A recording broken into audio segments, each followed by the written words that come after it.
And Jung-hee, before the ex-president left, a few political heavyweights dropped by his place this morning. Did they have anything to say to the press? Yes, there was a comment from lawmaker Lee Myung-bak, the former defense minister during the Lee Myung-bak administration. When asked to comment on today's situation, he said that the current Moon administration has been running to get MB to stand at the photo line, and today that dream has come true. He added that such political tragedy should not be repeated. And with that comment, he headed into the former president's house. Other well-known faces that dropped by today include Lee Dong-wan, former presidential spokesperson, Kim Hyo-jae, former presidential secretary for political affairs, and Meng Hyang-gyu, former minister of public administration and security. That's a wrap at Lee's residence for now. Back to you, Mark. Okay, well, thank you very much for your reporting, Jung-yeon. So the day has finally come for ex-President Lee Myung-bak to face questioning by prosecutors. The investigation into a whole laundry list of allegations linked to bribery and his family-owned auto parts company has been ongoing for many months now, and even more alleged shady dealings are coming to light. For a rundown of the kind of legal strife the ex-Conservative leader finds himself in, Park Hee-jun reports. The day has finally come for former President Lee Myung-bak to face investigators at the Seoul Central District Prosecutor's Office. Lee, who served as president from 2009 to 2013, becomes the fourth South Korean leader to appear for questioning as a suspect in a criminal case. Here's a wrap-up of the major charges he's facing. Evidence shows the former president received at least $1.63 million of illicit money from the National Intelligence Service and had it sent to the presidential office through his key aides. Prosecutors also suspect he received over $2 million from former CEO of Uri Financial Group, Lee Sung, some of which was put toward Lee Myung-bak's 2007 presidential election campaign. Then there's a corruption-ridden auto parts company, DAS. Although documents point to his elder brother, prosecutors have concluded the company's real owner is Lee Myung-bak and that he holds over 80% of DAS shares under various fake names.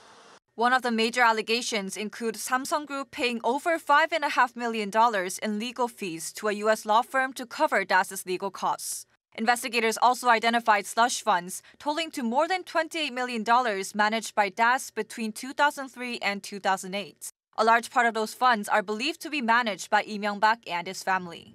The net also appears to be closing in around Lee's family members. They interrogated Lee's brother and DAS chairman Lee Sang-eun, who was also the primary target of the DAS investigation.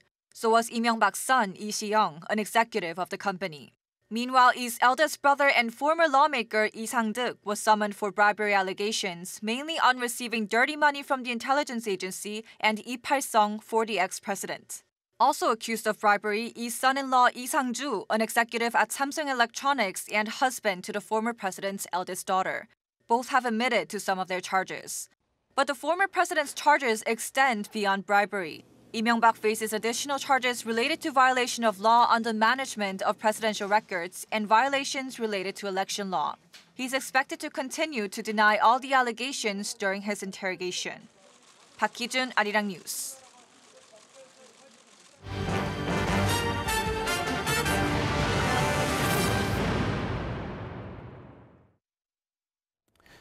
Now, in the rest of the day's news, US President Donald Trump has fired his Secretary of State Rex Tillerson. Using Twitter to drop the news, Trump added that CIA Director Mike Pompeo will replace Tillerson as Washington's top diplomat. The abrupt dismissal comes a matter of weeks ahead of an unprecedented summit between the US and North Korea. Kim Hyo-sun reports. President Trump has ousted his Secretary of State Rex Tillerson and replaced him with Mike Pompeo, the CIA chief. The surprising decision was announced via Trump's Twitter on Tuesday, through which he also thanked Tillerson for his 14 months of service. Explaining his decision to fire him, the president told reporters they had a different mindset and a different way of thinking. President Trump then added that he has a very similar thought process with Pompeo, who is notable for his hawkish attitude. Pompeo is known to have played a crucial role in agreeing on a summit between Washington and Pyongyang by closely coordinating with the South Korean government. Meanwhile, Tillerson told reporters he will leave the State Department at the end of the month. My commission as Secretary of State will terminate at midnight, March the 31st. I'll now return to private life as a private citizen, as a proud American, proud of the opportunity I've had to serve my country. Undersecretary of State Steve Goldstein was also fired after contradicting the official account of Tillerson's dismissal.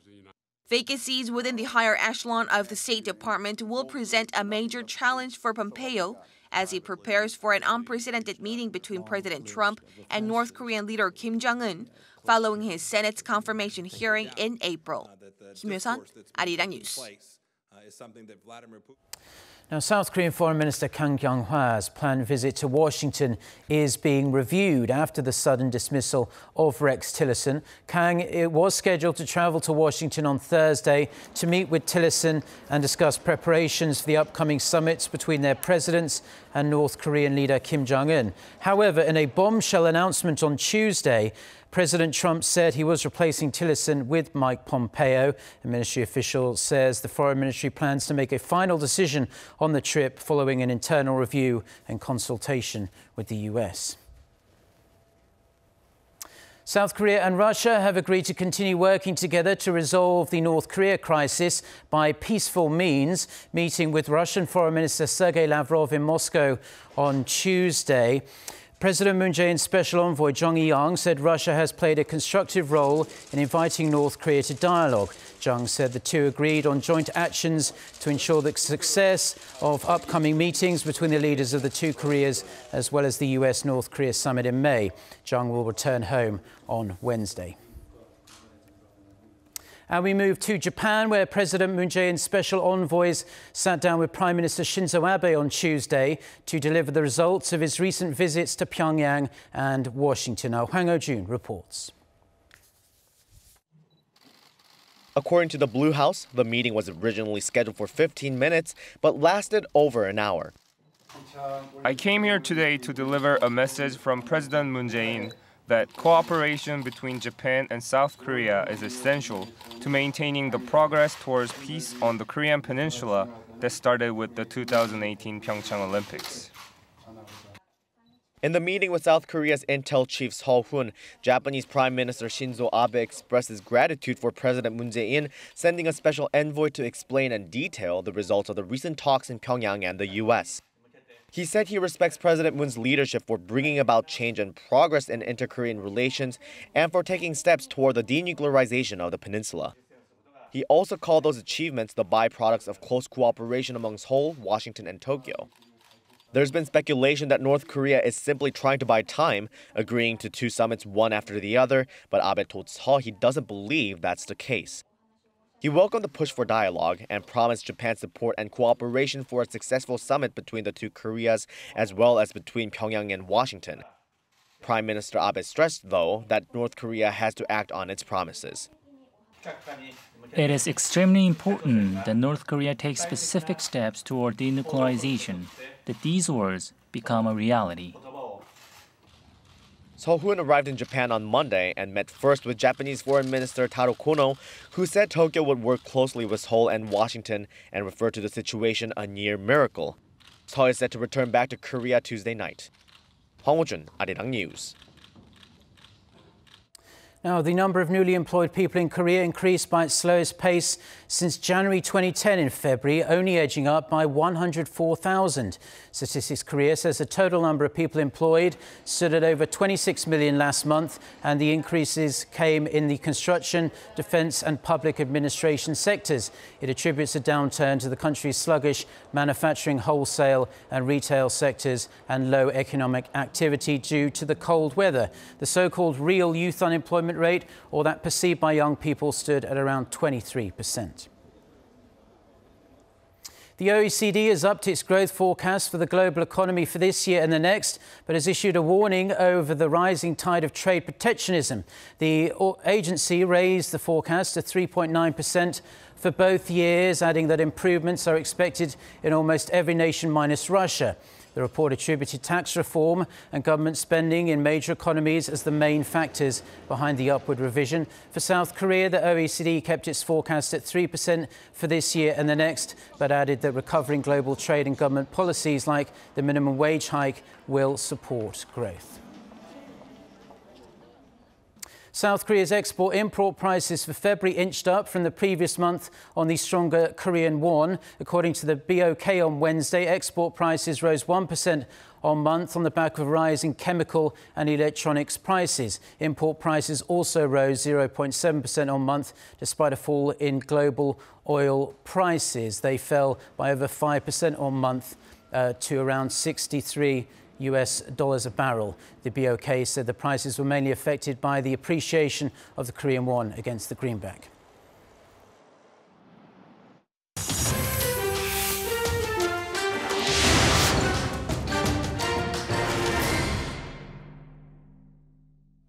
Now for a look at stories making headlines around the world, and we start with the poisoning of a former Russian spy in England. Moscow has lashed out at London for its threat of punitive measures against Russia if the Kremlin is found to have been involved. For more on this, let's turn to our Noah Adam. So Adam, this case is now spiralling into a tense diplomatic battle with other countries getting involved. That's right, Mark. The diplomatic standoff intensified when British Prime Minister Theresa May said Monday that Russia was highly likely to be behind the poisoning of Sergei Skripal and his daughter. She gave Moscow until Tuesday midnight UK time to explain how a Soviet-era nerve agent was used against the former Russian double agent. She also received the backing of US President Donald Trump. It sounds to me like it would be Russia based on all of the evidence they have. I don't know if they've come to a conclusion. It sounds to me like they believe it was Russia, and I would certainly take that finding as fact. After their phone call on Tuesday, May and Trump agreed Russia must provide what they called unambiguous answers on how the nerve agent was used.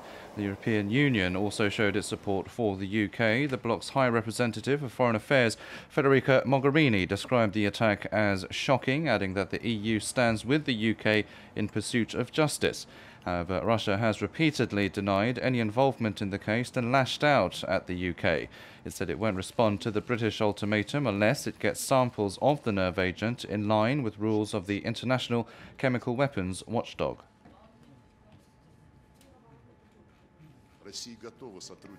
Russia is not guilty. Russia is ready to cooperate in the framework of the Chemical Weapons Convention only if the United Kingdom takes the pains to fulfill their legal obligations, according to the same document.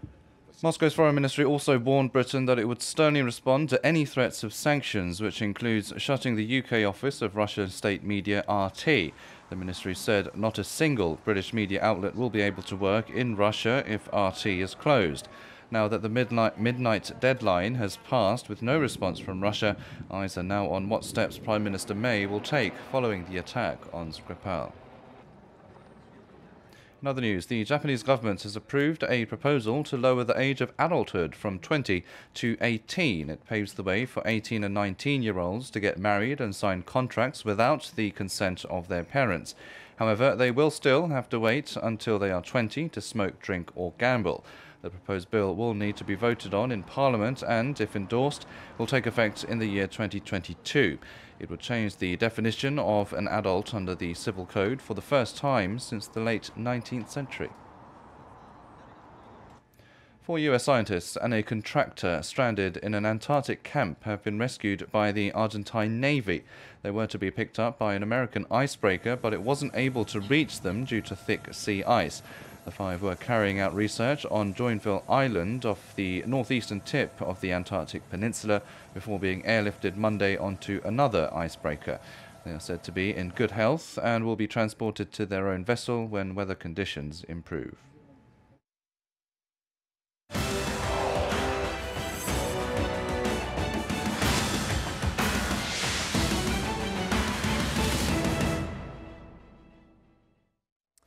Now let's shift our focus to the 2018 Pyongyang Winter Paralympic Games. South Korea's mixed wheelchair curling team is on the verge of the semi-finals after notching 2 more wins on Tuesday, including a close victory over Switzerland in their second session of the day. Coming off a huge 11-3 victory over Finland in their morning match, South Korea managed to edge past the Swiss team 6-5, giving them their 6th win in the round-robin matchups. With China losing to Canada on Tuesday, South Korea is now tied for first with China as inching closer to the Final Four. And good news for the organisers of the Winter Paralympics, as this year's event has set a new record for the most tickets sold in Winter Paralympics history. According to the organising committee, ticket sales surpassed 320,000 as of Monday, topping the 316,000 tickets sold for the whole of the 2014 Sochi Paralympics. Ticket sales are almost nearly double that of the 2006 Torino Paralympics. The 3 most popular events this year include, or are rather, the South Korea-Canada wheelchair curling match, the ice hockey match between South Korea and Japan, as well as South Korea and Germany's wheelchair curling match.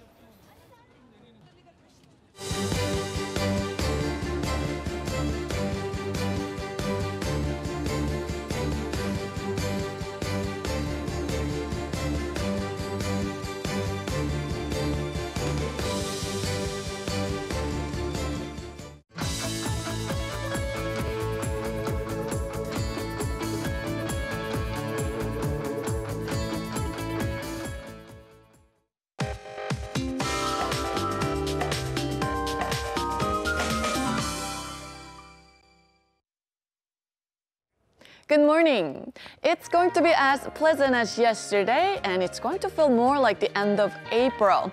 And we are very fortunate to have normal to good air quality today, along with warm highs. So let's go right into today's temperature readings. Seoul and Jeju will get up to 20 degrees Celsius, while Daegu, Daejeon, and Gwangju will all make it to 23 degrees. Seoul will be cloudy for most of the day, while the rest will see mostly to partly sunny skies. Much needed rainfall is in the forecast nationwide on Thursday, and tomorrow's showers will also bring temperatures back to the seasonal averages. With that, let's take a look at the international weather for viewers around the world. While most regions will enjoy warm highs along with good air quality, many parts of North Korea will also see warm temperatures under a good amount of sunshine. And as for the rest of Asia, smog will linger in Beijing and nearby regions until Wednesday, so be aware of that with unseasonably warm temperatures in the capital city. And in Perth, summer temperatures have stretched to upper 30s on Tuesday, but our beach days are numbered, as autumn will officially make an appearance this Saturday. And heading to North America, a nor'easter that could bring blizzard conditions and nearly 2 feet of snow to some areas of New England quickly intensified Tuesday morning, covering highways with snow and knocking out power to tens of thousands. And as for South America, Sao Paulo expect to see unstable weather conditions throughout the week, with showers expected on Wednesday. And taking you to Europe, Berlin can expect to see morning rain on Wednesday and a drop in temperatures. Lastly, to Africa, Cape Town will see some welcome rain. And that's all the weather update for now.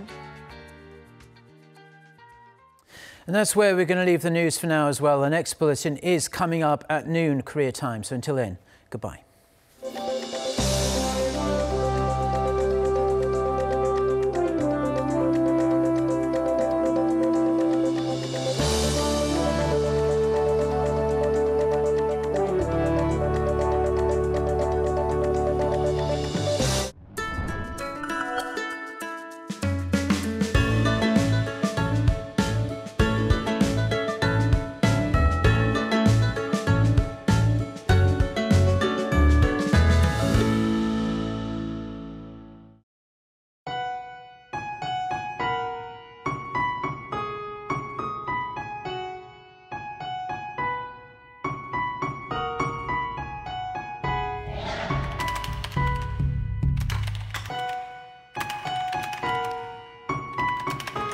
What am I up to these days? I went to share my impression of Korea with the world.